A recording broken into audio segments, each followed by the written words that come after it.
Verse 33. Chapter 15, verse 33. Yes. Musanyengerwa, ushamwari wakaipa unoza tsika dzakanaka. Hallelujah. Amen. Tichipfuurira mberi tiri mumuviri wa Kristu, tiri mukushumira nekunamata Mwari, kune zvinhu zvakakosha kuti sechechi yaMwari, semwana waMwari, ugone kurarama uri mumuviri. That you be able to remain in the body of Christ. That you be able to live and survive spiritually. Pane zvinhu zvakakosha zvinodiwa uye zvakafanirwa kuti zvitariswe uye zviitike. Chimwe chazvo ndochine shoko rataverenga. Mukunamata Mwari, kuti urambe uri mukunamata Mwari, you need to have good friends who add value to you, and friends who do not devalue you. Pane shamwari dzinobvisa value muupenyu hwemunhu, koita shamwari dzinowedzera chimiro changu muna Mwari, dzinondisapota in my Christian living. Hallelujah. Pano Bible rati musanyengerwa. Hallelujah. Musatungamirirwa zvisizvo. Bad company corrupts good behavior. Chinhu chakaonekwa neapostori Paulo akanyora kuchechi yepaKorinde kuti munogona kuva vanhu vakanaka, but ushamwari hunogona kukukanganisai kana hwakaipa. Many would agree with me kuti ushamwari kana husina kumira zvakanaka, imwe nguva hunokanganisa chimiro changu muchechi, chimiro changu pamberi paMwari. So bad company corrupts good behavior. Imwe nguva ndine kuita kwakanaka, but kunogona kukorruptwa neushamwari husina kumira zvakanaka. Yei chenjedzo muchechi yaMwari. If you want to remain a child of God, you need to surround yourself with good friends. Friends that encourage you to remain a child of God. Shamwari dzinokukurudzira kuti imwe nguva nyangwe zvikarema. Friends will be there to encourage you to continue running the race. Shamwari hadzipo kukubvisa pamberi paMwari. Saka kuti ugone kuramba uri mwana waMwari, you need good friends. Hallelujah. So check your company. Many have been corrupted by their friends. Chero tikaenda kuvana vadiki chaivo, vane inonzi peer pressure yekuti nekuda kweshamwari vanopedzesera vapinda mune dzimwe nyaya dzavaisafana kupinda nadzo. Nekuda kweushamwari, nokuti every friendship has pressure. ushamwari wese chero unawana mai une presha ili mauri yokuti menguwa unobviswa pachakanaka ukapedzesera wakuita chisicho nekuda kwasawira. Endi Satani akavhakachira vakawanda through friends, akashinga asingaoneki padari mushamwari. Shamwari nechainoita muupenyu hwemunhu, inodhiposita zvinhu zvakanaka nezvakaipa. Vakawanda vakabviswa pakushumira Mwari zvakanaka nekuda kwanasawira.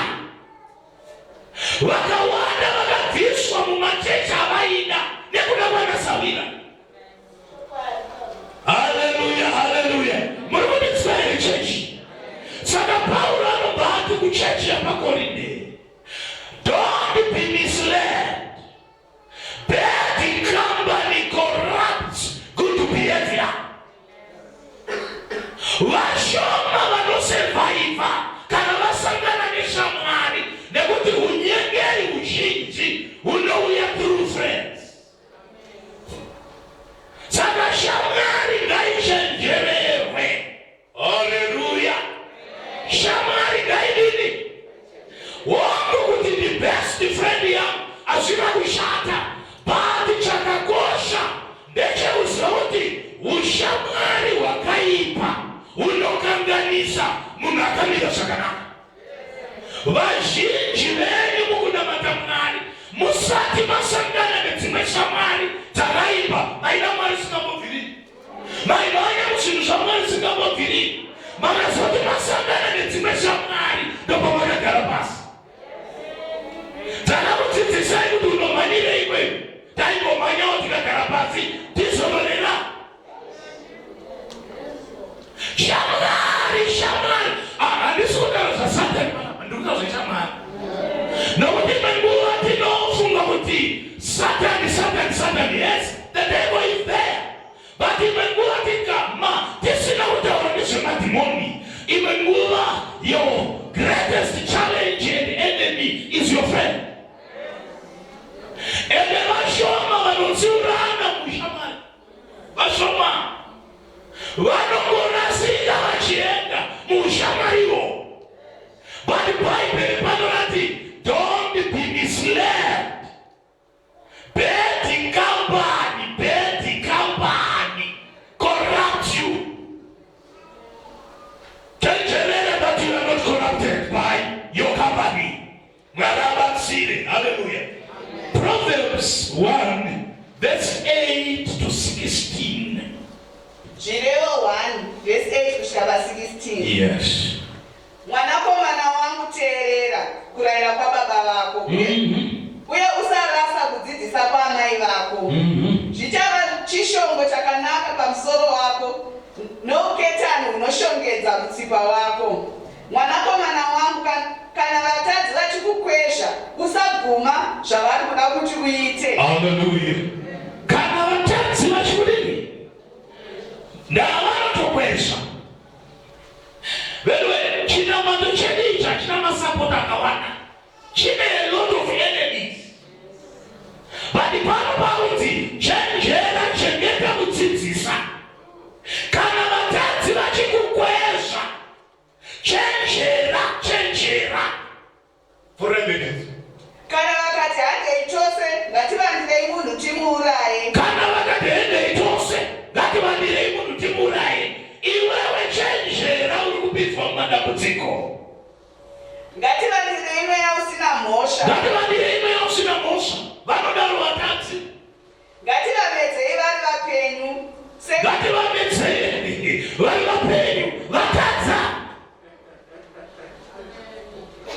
Ngativamedzei vari vapenyu seguva. Uye vakakwana kudaro vasaya vanodzika mugomba. Tichawana marudzi ese ezvinhu zvinokosha, tigozadza dzimba dzedu nezvatichapamba. Haleluya, chikumbei ipapo. Wese unyengeri unouya nebheti kapa. Tine vakapinzwa, regai ndikupei muenzaniso. kusika pakusungwa na nasawira. Ndinaime true story ya ndinoziva. Vanasawira vakapinda mumota yasawira vavo. Yabisi vasawira nevamwe vanasawira vake vari mumota varonga kunoita robbery mune imwe nzvimbo.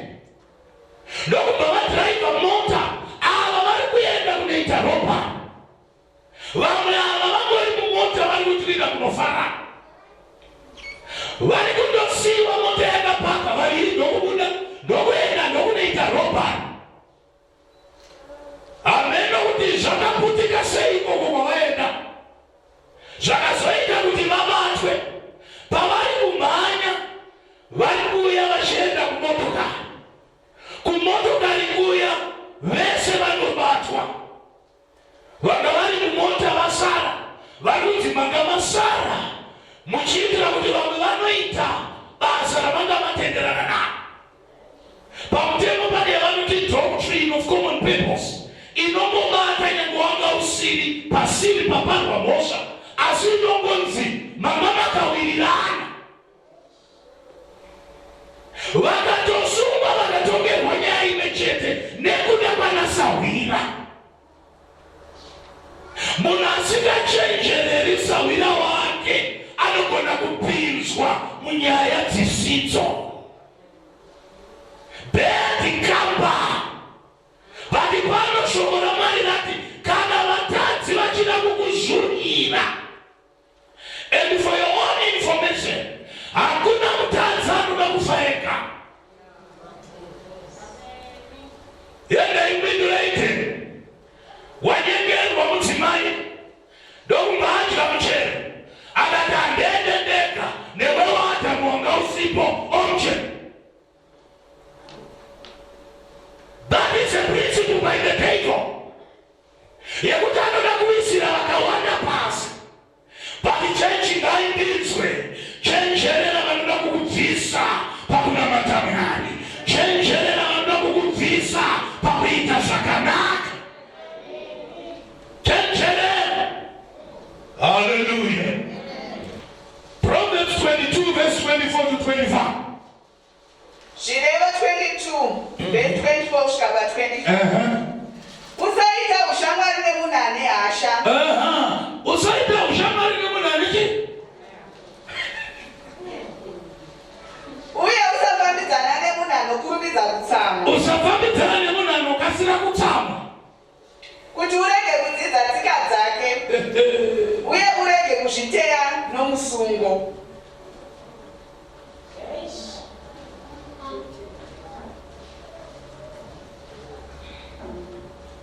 Ndaindiri ndakanyora Bhaibheri maiti baba mune munhu wamama akananga. Zvino Bhaibheri unotoona kuti rakatoti nanga. Azosatamba nemunhu anokasira kutsamwa. Nekuti unogona kudzidza tsika yake ikakupinda. Wai muteyo uri munasawira. If your friend is a hot-tempered person, if your friend is someone who can be easily angered, munosatire vanhu vemhando yekuti shero paifanira kubviwa pane mufaro ianobva vakatsama. Paifanira kubva achiti today was a great day. Anobva ipamba achifinyama. Bhaibheri manje roti usatamba nemunhu ari hot-tempered. Uye anokasira kutsamwa. Nekuti unogona kudzidza tsika dzake dzehot-temperedness iwo. Nekuva an easily angered person. Nyaya yese iri kungoti a bad company can corrupt you. Hallelujah. Ushamwari hunorodza mabasa akanaka. Hallelujah, hallelujah. Tiverengere Proverbs 14 verse 7. Zvirevo 14 verse 7. Gara kure nomunhu benzi, nokuti haungawani ruzivo kubva pamiromo yake. Imbodzokororai.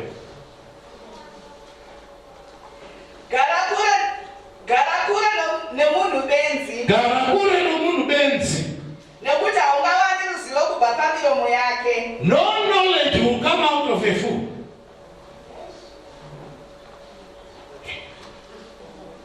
Hapana nzuri lenzi pana. Asikuruti wewe unafanya kuliona. Sai bado wapambia kule nebenzi. Nekuti pamuromo webenzi au kashile rusiwo. Many people have been corrupted by their company. Ndio utenda mlaruti. Tagasana naona tushamari mupendo. Na nasi tulikusana nacho. But one of my principles, which is very biblical, and the mundu anoda kudidonezera pasi. Pana utseguna mata. Kanari mundu agada kutambaneni disappointed pakutenda kwangu. Disappointed pakushumira kwangu. Disappointed parudanizo kwangu. Aiwatinotambatesa. Hallelujah, hallelujah. Sana chenchererai. Tipe pashamari zinsinso. Ili chaverenga 2 Peter 3 verse 3. First of all, you must understand that in the last days, scoffers will come, scoffing and following their own evil desires. Dokuta tinaida kutiverengero zakari mururimi meshona. Peter chaingo taona ndenye kuti vanoseka vachamuka mumazuva ekupedzisira. 2 Peter chapter 3 verse 3. Peter wechipiri chapter 3 verse 3. Yes. Chokutanga munofanira kunzwisisa kuti mumazuva okupedzisira vaseki vachauya vachiseka. Chenjerera imazuva ekupedzisira vaseki vachauya vachiseka. Vachitevera kuchiva kwenyama yavo. Vachitevera kuchiva kwenyama yavo. Shamari anofara kwa munhu anokuumba, anokukurudzira. Shamari inofanira kuva munhu waunoona kupaiwa. Murwendo rwekufamba undinasawira unondipawo masano noruzivo. Yes, Psalms 1 verse 1. Mapisarema 1 verse 1. Yes. Akaropafadzwa munhu asingafambi panorangana vakaipa. Akaropafadzwa munhu asingafambi panorangana vakadini. Chotoziva nekuda kweshoko irori. Panotori nepanorangana vakadini vakaipa. Bali Bhaibheri rinoti akakomborerwa zvake. Asingasvike ipapo panorangana vakadini vakaipa. Asingamiri panzira yavatadzi. Asingamiri panzira yavatadzi. Asingagari pachigaro chavadadi. Asingagari pachigaro chavadadi. Unoza munhu anodada ikokuwa adonomazezuru kana tumakaranga kana tuanasamutoko kana anasamanyika muneibate. Munhu anodada munhu anozvinzwa. Munhu anozvinzwa shuga nekuti hakuna anozvinzwa sauti. Munhu wese anozvinzwa chinhu. Pakunozi akakomborerwa asingagari pachigaro chevanodada. Siya vanodada vadade, iwe be humble in the Lord. Zvinipise pamberi paMwari.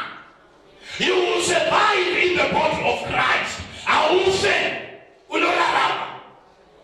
Saka kutorera kuti pane zvinoda kujengwa zviri muvanhu.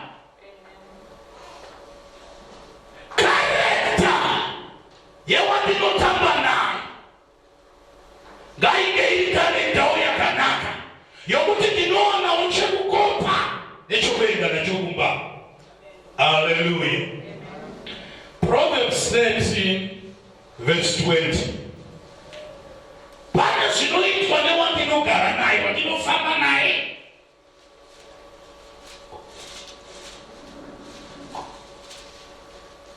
Zvirevo 13 verse 20. Hallelujah. Uyo anofamba nevakachenjera achachenjerawo.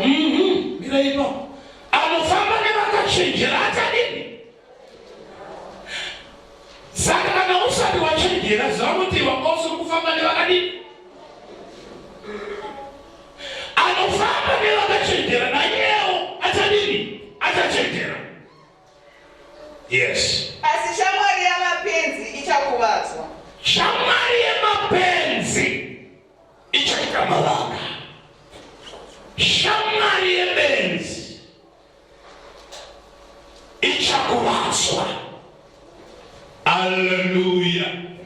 How I wish kuti Mwari akubatsire as a child of God. Uwane vanomira newe munyatsi kunaka. These are the friends we want. Wakuti hausunzwisawo imwe vhesi anouya achikutsanangurira. Wakuti kunamata usati wanatsokukubata anoti kudikani. Let me teach you how to pray. Ndomasawira atiri kuda murwendo rekunamata. Vanoti uchitya naudze COVID. Vanouya neshoko rekukusimbisa. Vanouya nenyaya yekuti shamwari kudenga kuna Mwari. Shamwari Mwari wedu hatisiye. Shamwari vapeshe neupenyu. Zvimwe zvinhu hazvisati zvaitika. Vatiramba vakamira pamberi paMwari. Kune vakamirira makore namakore. Mwari akaratidza kutendeka kwake. You need friends that minister to your life. And say vanasawira vataurwa neshoko raMwari. Many a time we are in the hands of our friends. Nguva yakawanda tiri mumaoko eshamwari dzedu. Nguva yakawanda tisi kuchechi. Nguva yakawanda we spend it with our friends. Nekureva nguva yacho kuwanda kwayo nekureva kwayo ndosaka vachigona kuhodhipozita zvakashata mumunhu kana ari mabhendi kabani. Hallelujah. Hallelujah. Proverbs 27 verse 17. Zvirevo 27 verse 17. Yes. Simbi inorodza simbi. Simbi inorodza simbi. Saizvozvo mumwe munhu anorodza mumwe. Mumwe munhu anorodza mupe. Saka muupenyu huno mune nyaya yekurodzana. Bali tine humwe ushamwari husingarodzi munhu. Unomuita kuti kana riri demo riite demo risingapinzi, risingateme, riri blunt. Pandanzwa here shoko raMwari masikatani. Ati simbi inorodza chii? Nezvo mumwe munhu anorodza mumwe chii? Kutoreva kuti pauri ipapo uri munhu unorodzwawo nemumwe chii? Saka wochenjerera kuti wandiri kutamba naye. The friend in my life or those who surround me, vari kundirodza here? Are they sharpening you? Is my question. Nyaya haisi yokungoti ayeye ndo wangu. Ndo bestie, yes. But ndiri kuti nini? Is your best sharpening you? Is your friend sharpening you? Tatodzidza pano kuti bad company corrupts good behavior. Saka unofanira kuona kuti wandiri kutamba naye ari kundishapenawo here, ari kundivhurawo here pfungwa muzvinhu zvakanaka zvekwamwari. Iron sharpens iron. Vamwe venyu regai ndikuti you are what you are because of your friends. Hamuna kundinzwa. You are what you are because of your friends. Vamwe venyu munotaura matauriro amuri kuita nekuda kwanasawira vakaisa mashoko avo mamuri. Let me tell you one of the things which is very quite sad. And chinoda kushenjerwa, a friend can broadcast life in another friend. Sawira anogona kubroadcast life muna sawira wake. Wekuti kana wakatenda uchinatokuziva sawira wako, unonatokuzwa kuti uyu haasi Justin ari kutaura ishamwari yako. Asi iri kutaura iri muna Justin. Nyika yakazara unyengeri. Nyika yakazara unyengeri. yakuda vanhu vano vedwe kuramba uri muchechi uchinamata Mwari. You need to be very very strong, otherwise mweya inoda kudonedza vanhu yakazara and it's around us. The devil is not far away from us. He is very close. And kana akuda kuataka anoshandisa chiri pedyo newe. Ndochanoshandisa icho. Vari mudzimba munogona kunzwisa nyayo. Satani achida kubata baba vemba anogona kuenda kuna mai. Very close. Satani achida kubata mai anogona kuenda kuvana nekuna baba. Satani achida kubata vabereki anogona kuenda kuvana. Very close. And the friends are part of family, because kazhinji kana ari samira wako, you become family. Zvekutoita na ana tete, ana baba mudiki, ana mai guru, ana mai nini, ana sekuru, ana mbuya, because ushamwari unokupinza mumhuri. Ukasachenjererwa ushamwari unoodza mabasa akanaka. Ndikubatsira mwana wa Mwari kuti gore rino tichenda mberi, upenyu hwako iti Mwari tibatsire. Ndoda kutangwa nevanhu vanondikurudzira. Imwe nguva you don't need people who discourage you in your life. Vanhu unosamunhu anodiscourage hanibatsiri. Ndodawo munhu anondisapota pazvinhu zvepaMwari. Ndodawo munhu anondisapota panyaya dzekumanya ndichishumira Mwari. Nekuti tamboisirwe iko muupenyu huno naMwari, that we may know him, that we may develop a good relationship with him, that we may worship him. Basa redu kuti timunamate, basa redu kuti timushumire, basa redu kuti tiite kuda kwake. Saka munhu anodzisha Mwari hafanire kutibvisa pawili ya Mwari watinonamata. Ndakaona vanhu vakawanda mumachechi vakagara mukushumira Mwari nekuda kwekuti vakabatwa mabhaji nazvine shamwari.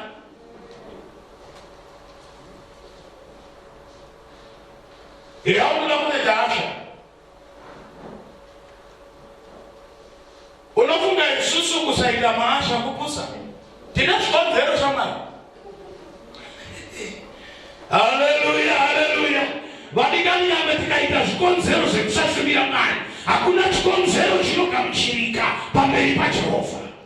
Hakuna. Hallelujah, hallelujah. Saka, let me conclude this. Bad company corrupts good behavior. That says the Lord of heaven, the creator of the universe, in his word, don't taura kwamari. Ekaiti manye pambe, chimwe chinhu chinoda kubatsira mumwe munhu mukati meupenyu hwake murwendo rwekunamata kuti arambe ari mumuviri, arambe achida Mwari. Avoid church politics. Avoid church politics. We are living in a world that is very political. Ede panzvimbo imwe neimwe pane politics dzepo.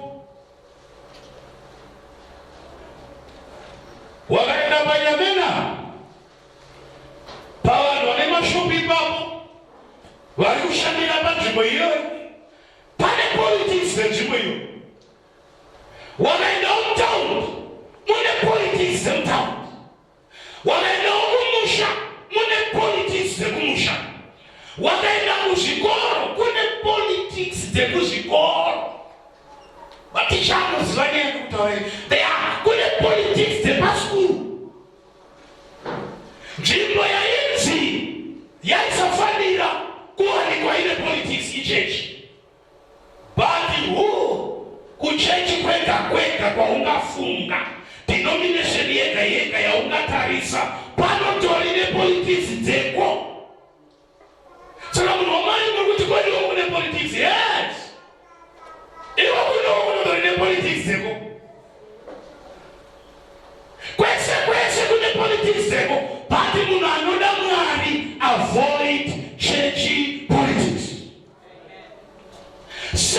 tichifanira kuavoidwa. Church politics is a departure from the objective of why we are in church.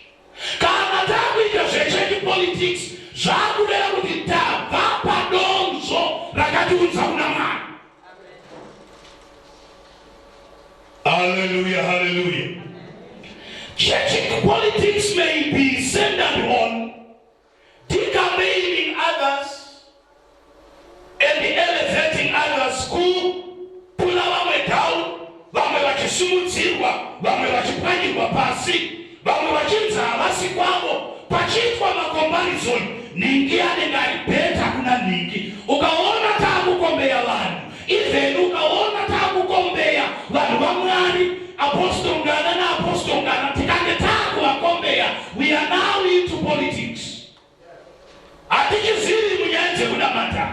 Nekuti mukushumira Mwari, we are not in competition. What do we do in the body of Christ? Kwese kunzvimbo dzose, we are complementing each other and we are working for one master. Uye kana zvose zvaitwa, mbiri inoti ngairege kuva yevanhu, asi mbiri ngaipiwe kuna iye wakafanira, Mwari muridzi wezvinhu zvose.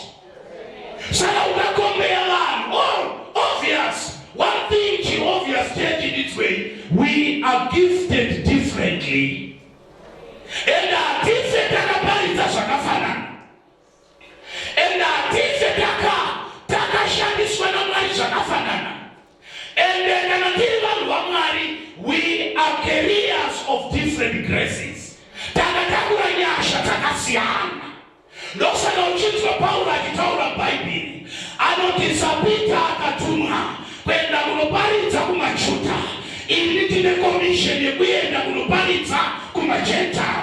Grace yaiva pamusoro paPeter was to preach to the Jews, but grace yaiva pamusoro paPaulo yava yekuenda kumaGentiles. Rudzi rwanga rusina kuitwa circumcised, rudzi rwaisaziva mitemo yaMwari, ndo yanga iri commission yake iyoyo. Saka hazvizoti Peter anenge ari nani kudarika Paul, kana Paul anenge ari nani kudarika Peter. Pachechi yepakorinde pakamboitika politics, vamwe vakuti I belong to Paul, nokuti vaita haidini Paulo wangu wakatipengera. Vamwe vachiti I belong to Apollos, vamwe vachiti I belong to Cephas, vamwewo vachiti we belong to Christ. Church one. Hallelujah, hallelujah.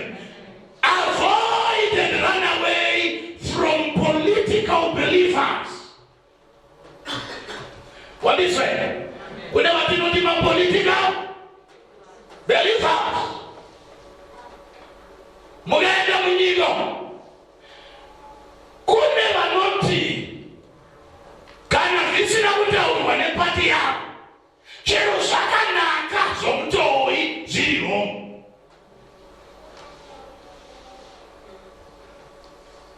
Those are politics. That is politics. Nemuchechi inopinda. Ngatichenjererei zvinhu zvakaita saizvozvo. Political believers try to involve others in their ideas and philosophies. Political believers ndevaya vanhu vanotsvaga kumasupporters, kuda kuisa vanhu mupfungwa dzavo nemaphilosophies avo. Chenjerera vanhu vakadai. There are people who would purport to be ahead of you in terms of knowing the servants of God. There are people who would purport to know the church beyond you. There are people who would purport to know church administration beyond you. Chenjerera munhu anonzi a political believer. Such people mobilize people against the church or against the leaders. Hallelujah. Amen. Panari kudizwa iboye barokuto. Kurukupisa shwa matsa. Kurukupisa chobani kurukupisa. Wonderful. Hallelujah, hallelujah. Politics divide the church. Politics brings factionalism in the church. Sasa naida bakolinde banaikuze kuti bamalaika belong to so and so, bamwajiri so and so, bamwajiri so and so. But Paul akauya akayadress. Akatindiri kunzwanyaya yekuti bamunoti muri waningi. Isuti boli chiko. Chandakaita ndechekuti ndakasima. Umwe akadiridzira, umwe akaita chakati, asanoita kuti zvikure ndiye Jesu muridzi wedu zvose. Dai focus yemabelievers ikava Christ, hatina politics atinoteera. If you focus on Christ, hautarise zvimwe zvinhu zvedwe vanhu vakatosiyana. Chero pano pakaibwa umwe akabata mic ari leading vocalist anolita zvinoenderana nekugona kwake. Umwewo akabata mic anolita zvinoenderana nekugona kwake. Chero munhu amutungamiriri mumwe nemumwe anotungamirira according to the abilities and the knowledge yaanenge ainayo. We are not there to compare people. One day rimwe zuva richamuka hama yangu. I won't be here, the apostle of the hour. Someone obviously is supposed to preach to the church. Someone obviously should lead the church here in Pambe. But kana pane politics, no paya bekuti, kana munhu wamwana akasavapo. Umani gauti, I don't see the reason why I should be in church. After all, my preacher anoni komborera. Ukaona uchikomborerwa nemushumiri umwe chete. You are a political believer. Because so many preachers have been appointed in the body of Christ. Ndoreko wipa ere church ya mari. Ndoreko wipa ere church ya mari. Saka politics no creator ma faction. Ngati moti ukukungosapoza liti. Ngati moti pano pane politics. Kana pane politics, mumwe nemumwe akagara pabench unenge achitorine faction yaanoita belong to. Mozoona kuti zvimwe zvinhu zvamaigona kukunda hamuzvikunde, because the church will be so fragmented and it will be comprising of factions. Ngatiboti ndeapostle vane faction yavo. Vadingani zvinouraya church. Zvinouraya church. Let's have one faction that belongs to Jesus. Hallelujah. Inova church yamani. Saka avoid the church politics. Vedue kwese kune politics kunotorekurutwa macandidates, kunotorekurutwa maparty members. Nemuchechiwo unogona kutopinda mune mapoliticians akawanda, and kana usina kuchenjera you can be recruited. And you become political. Zvamwari vombovatosiya. Hallelujah, hallelujah. Politicians everywhere want a following. Hakuna a politician asingani vanoteera. Kwese vanoda vanoteera. And they want people who believe in them. Pane murume anonzi Absalom. Regaitiverengerwe mushoko raMwari. He was very political. 2 Samuel 15 verse 6. Very political. Samuel wechipiri. Chapter 15 verse 6. Yes. Oh, chiverengerwe kubva verse 1 tisvike pa 6. Samuel wechipiri 15 verse 1 kusvika pa 6. Yes. Mushure mechinguva Absalomu akazvigadzirira ngoro yamabhiza navarume 50 kuti vamhanye mberi kwake. Aimuka mangwanani achindomira parutivi rwenzira yainanga pasuo reguta. Paiti kana munhu akauya kuna mambo kuzotambirwa mhosva yake, Absalomu aimudana oti kwaari, ko iwe uri weguta ripi? Iye aipindura achiti, muranda wenyu anobva kuno rumwe rwamarudzi avaIsraeri. Ipapo Absalomu aizoti kwaari, tarira, mashoko ako akanaka uye ndeechokwadi, asi hapana mumiririri wamambo anganzwe nyaya yako. David was king of Israel. David was the father of Absalom. But wamaichaitika vanhu vaiuya kuna mambo kuzotamirwa mhaka dzavo namambo. Absalom, because he had become very political and analytical. Waizomira pansina obvunza nekuti Israeli yaiva nematribes akawanda. Oti uri kubvepi, uri werudzi rupi? Uya utaura kuti muranda wenyu ndabva kwakati, ndiri wekwakati. Haleluya. Zvoti mhaka yako ndei, otaura mhaka yake. Chinzwa politics dzavana Absalomu. Ati nyaya yako yakanaka, asi hapana anogona kutamba mhaka yako nekuti hapana mumiririri wamambo. Your story is genuine, but the king does not care to entertain you. Chari kuita ipapo kuti vanhu moyo yavo iti Solomoni une mweya wekuda vanhu, asi mambo havana basa nevanhu. Ndo dzinoi politics mushoko raMwari dzekuti Absalomu aonekwe kunaka kwake, baba vake mambo vaonekwe kuipa kwavo, achizvitora kuti inini I am better than the king. In other words, nyaya iyoyo yakaichenda kuti one day I want you people to support me to become the king of Israel, because after all I'm better than my father. After all I'm better than the king. That is politics. Twakuda kuzvisimudzira and becoming another. Hallelujah, hallelujah. Chimanyaipa verse 6. Absalomu aita izvi kuvaIsraeri vose vaiuya kuna mambo. Aitira izvi kuvaIsraeri vose vaiuya kuna mambo. To whoever would come to the king, Absalom would do the same. Character of a political person. Yes, go ahead. Nokudaro akaita kuti varume vose vomuIsraeri vamude.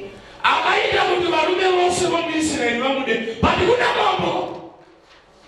Asi vanhu vanovamuda chi? Absalom. Hey. I thought the politics belong to the world, but I've seen also politics play in the church of God. Kana uchida kurarama mukushumira Mwari, avoid politics.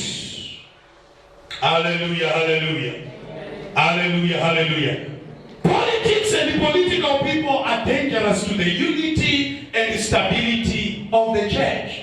Politics and political people are dangerous to the unity and stability of the church. Now, politics inokanganisa kubatana. Regarding to correct the church of Jesus Christ wherever in the world. Kereke kaingosiva kuti we are the body of Christ. We are one family. We are not here to be fighting one another. We are not here to outshine each other. Kana kile chatinogona, iwe une chaunogona. Mira panzvimbo yako. Tinoenda mberi uye tinosvika kure. Hakuna munhu ari more called than the other. Hakuna gift iri more important than the other. All gifts are equally important in the body of Christ.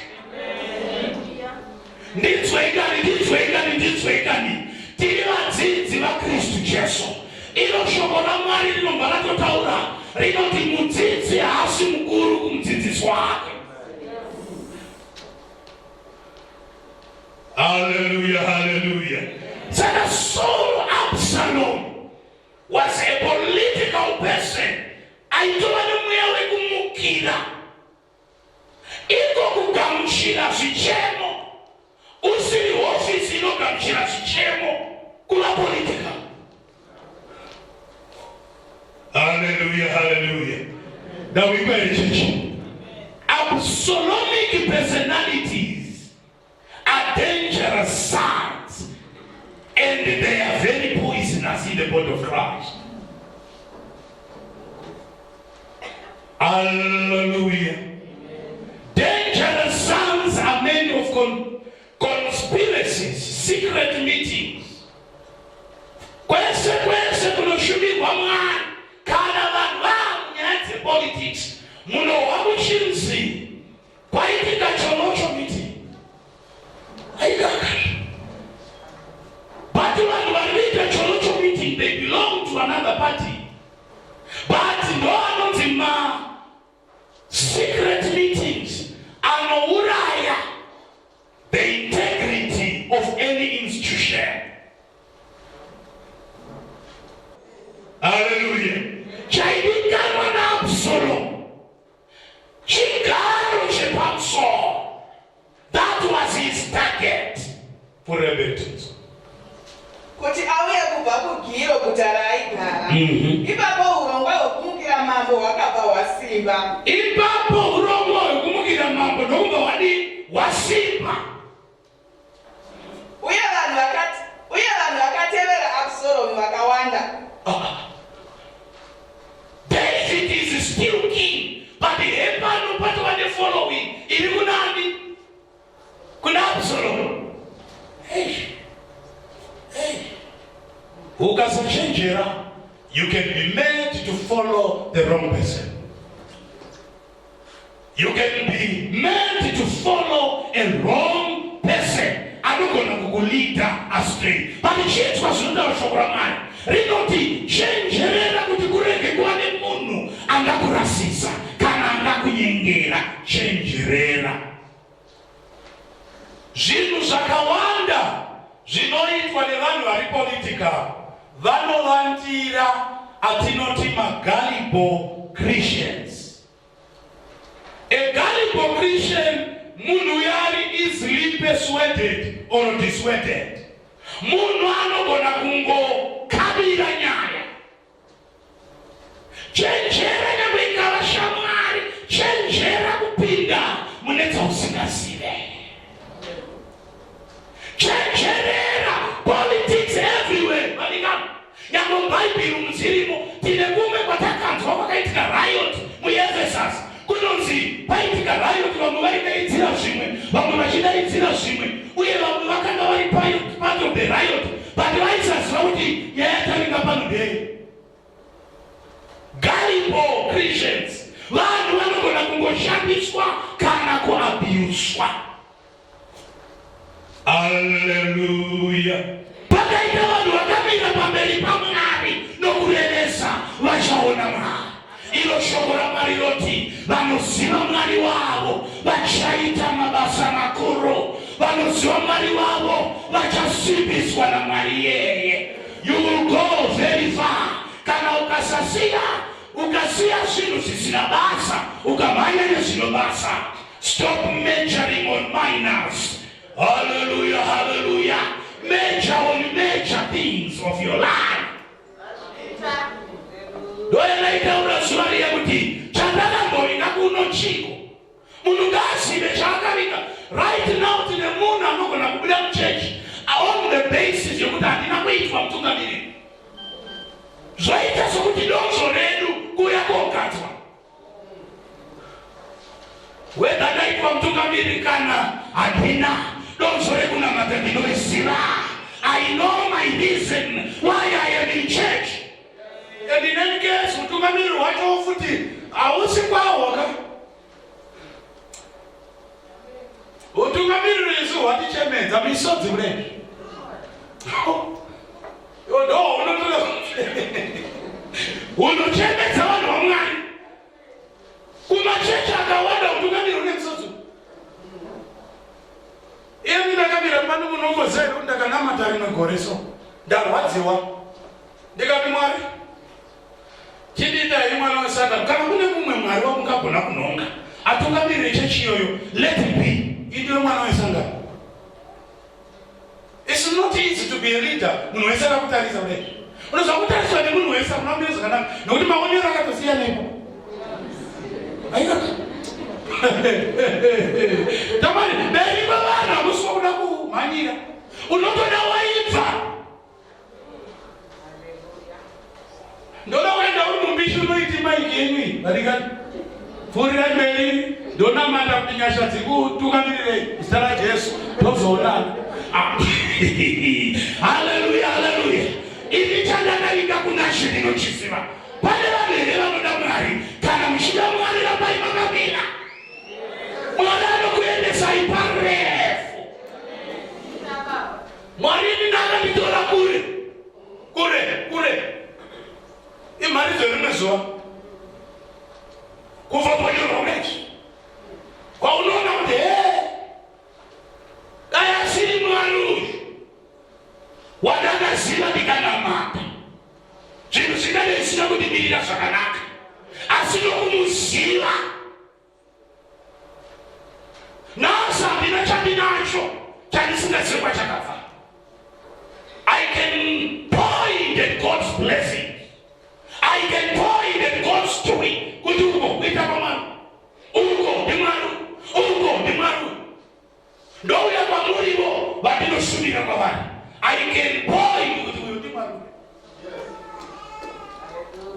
Ukateerera zvakushukura Mwari zvakanaka unoenda parefu kani.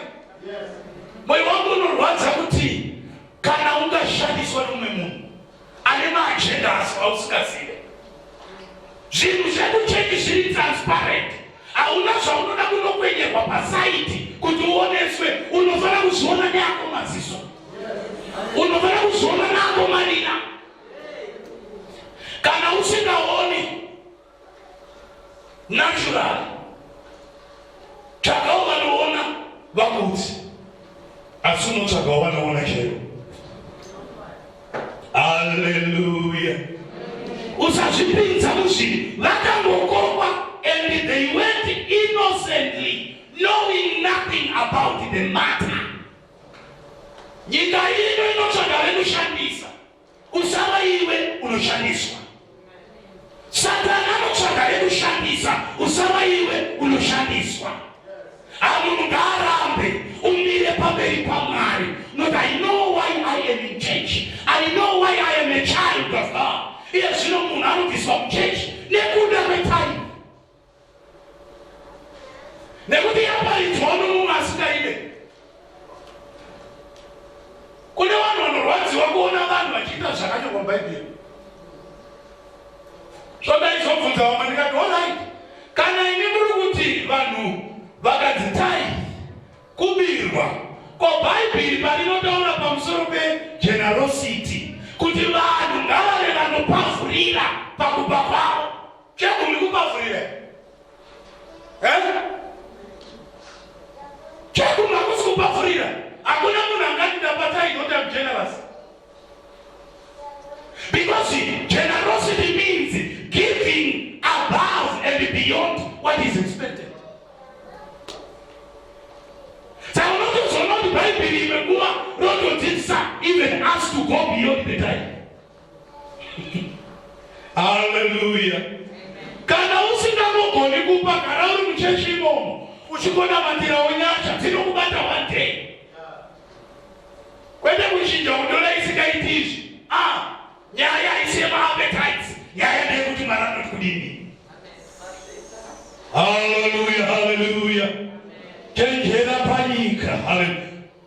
Imwe nguva mukurarama kwatinoita nekushumira vadingani pane vanhu pega pega kutsikana kudini akutadzike. Kutadzikana akuite sei futi akutadziki kunaitika. But sevana vaMwari we know kana tatadzirana zvechokwadi tinogara pasi togadzirisa tofambira pamberi. Hallelujah, hallelujah. Hallelujah, hallelujah. Ini na mama tinomboita tinoti mamarital counseling.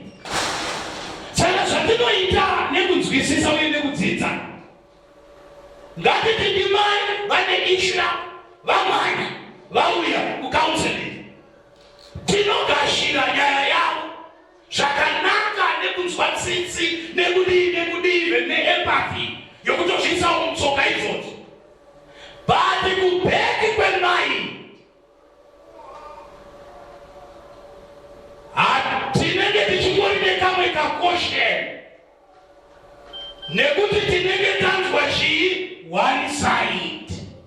Saka one side ramai hatimve tatanga kuti wakaroorwa nezimunhu risikaite murume wako itonomusiya izvozvi chakadaro. Sei tisikadaro? Nokuti tanzwa divi rimwe chete.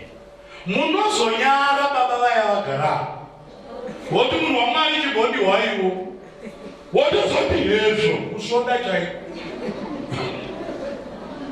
Vanhu vakapusa vanoshandiswa mukunzwa one side. Chega nekuti ndakamboti dzidzo zvishoma pamutema.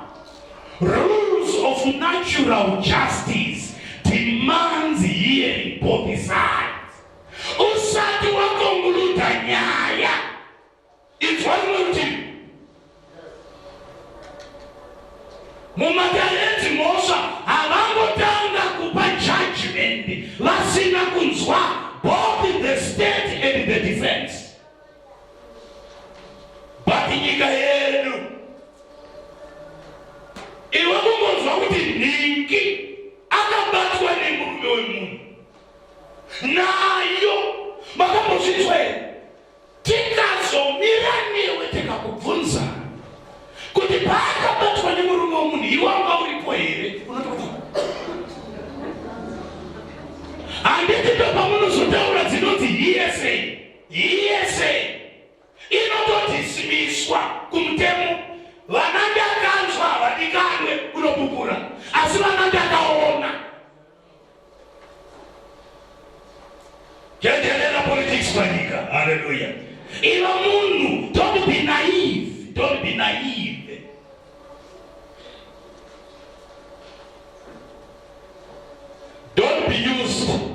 abused or manipulated by political believers.